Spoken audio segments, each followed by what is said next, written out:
अतुल्य भारत के इस एपिसोड में आपको लेकर चलते हैं भारत के केंद्र शासित प्रदेश दादरा नगर हवेली एवं दमन दीव की तरफ। जैसा कि आप जानते हैं, पहले दादरा नगर हवेली अलग केंद्र शासित प्रदेश था, दमन दीव अलग केंद्र शासित प्रदेश था। लेकिन जनवरी 2020 में दादरा नगर हवेली एवं दमन दीव एकीकरण विधेयक 2019 के अंतर्गत जनवरी 2020 में इन दोनों केंद्र शासित प्रदेशों का विलय कर दिया गया।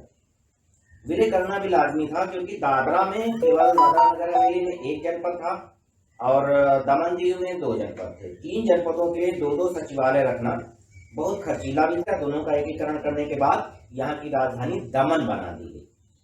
तो दादरा नगर हवेली दमन दीव की राजधानी अब दमन होगी।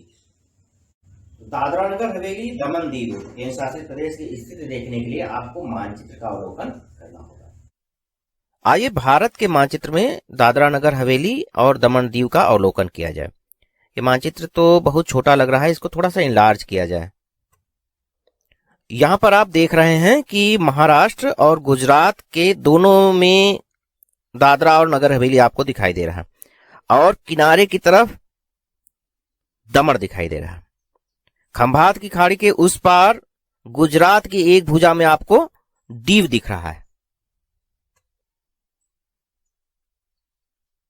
ये देखिए, अब दादरा नगर हवेली की स्थिति आप स्पष्ट कर सकते हैं इस मानचित्र पर।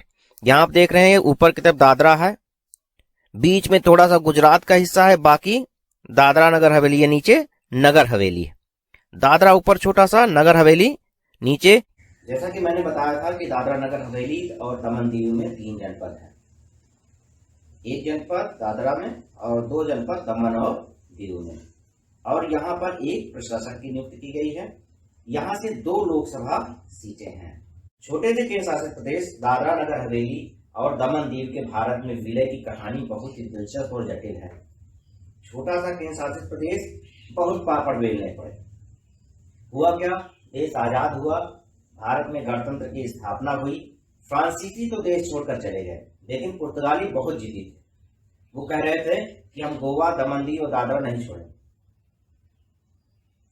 भारत सरकार ने निवेदन भी किया पुर्तगाली सरकार से, लेकिन बात नहीं बनी।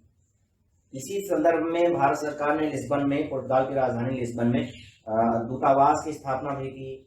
और जब बात नहीं बनी तो क्या किया, इन्होंने अपना दूतावास बंद कर दिया। बिल्कुल पुर्तगाली मानने तैयार नहीं थे कि हम गोवा, दमन दीव, दादरा नगर हवेली देंगे आपको। वो कह रहे थे अभी भी मेरा कब्जा वहां पर बरकरार है। तो अब स्थानीय लोगों ने बागडोर संभाल ली। इसी संदर्भ में NLMO, national liberation movement organisation, जिसके संस्थापक अप्पा साहब करमलकर थे, जो कि एक बैंक कर्मी थे, इसके अतिरिक्त आजाद गोमांतक दल, यूनाइटेड फ्रंट ऑफ गोवंस और राष्ट्रीय स्वयंसेवक संघ, इन सब ने मिलकर दादरा पर हमला बोल दिया और जो होना था वही हुआ। पुर्तगालियों को दादरा नगर हवेली से खदेड़ दिया गया। पुर्तगालियों ने सरेंडर कर दिया, लेकिन फिर वही मामला, जिद पर अड़े। पुर्तगाल कह रहा था नहीं हम नहीं देंगे, न गोवा देंगे, न दादरा नगर हवेली देंगे और न ही दमन दीव देंगे। माने नहीं। 1961 आ गया था, देश आजाद हुए 14 साल बीत गए थे, लेकिन पुर्तगाली जिद पर अड़े थे कि नहीं, हम गोवा, दादरा नगर हवेली, दमन दीव पर कब्जा छोड़ेंगे नहीं। अब भारत सरकार का धैर्य जवाब दे गया। 18 दिसंबर 1961 को भारत की वायुसेना, जल सेना और थल सेना ने एक साथ हमला बोल दिया पुर्तगालियों पर और जो होना था वही हुआ। इसी साल 1961 में ही दादरा नगर हवेली को अलग केंद्र शासित प्रदेश का दर्जा दिया गया। दमन दीव और गोवा को मिलाकर गोवा केंद्र शासित प्रदेश की स्थापना की गई। अब देखिए, 1987 में गोवा को अलग राज्य बनाया जाता है। इसी समय दमन दीव को अलग करके एक नया केंद्र शासित प्रदेश दमन दीव बना दिया जाता है।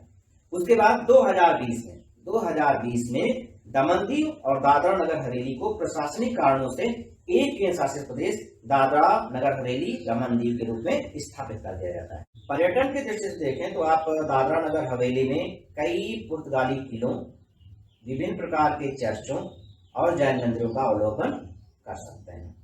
अब किले यहाँ पर कौन से आप देख सकते हैं, पुर्तगाली किला, दीव का किला आप देख सकते हैं। इसके अलावा चर्च में सेंट पॉल चर्च, नानी दमन चर्च और बोम जीसस चर्च का भी आप अवलोकन कर सकते हैं।